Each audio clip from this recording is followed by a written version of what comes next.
Kabar buruk buat pasukan Ukraina. Angkatan Darat Rusia berhasil mencapai pusat Uroshain di persimpangan Zaporozhye dan DPR. Di arah Donetsk Selatan, unit kelompok Vostok sebelumnya telah menyeberangi Sungai Mokrie Yali dan mulai menyerbu Uroshainoye, membuat kemajuan serius di wilayah tersebut. Sebuah video muncul dengan pengangkut personel lapis baja Rusia di pusat Uroshaini, yang menyebabkan sedikit kejutan di kalangan propagandis militer Ukraina. Apa yang terjadi? Sebuah pengangkut personel lapis baja Rusia dengan barbecue bergerak dari pusat Uroshaini menuju pinggiran selatan pemukiman. Pada saat yang sama, kendaraan tersebut menghindari beberapa tembakan dari peluncur granat. Pasukan Rusia terus menekan di daerah Uroshaini dan Staromayorsky.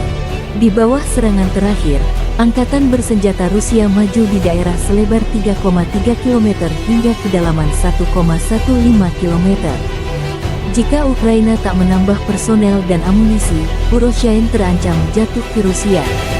Wilayah strategis di persimpangan Zaporizhia dan Donetsk akan menjadi benteng pertahanan kuat untuk Rusia melanjutkan invasinya.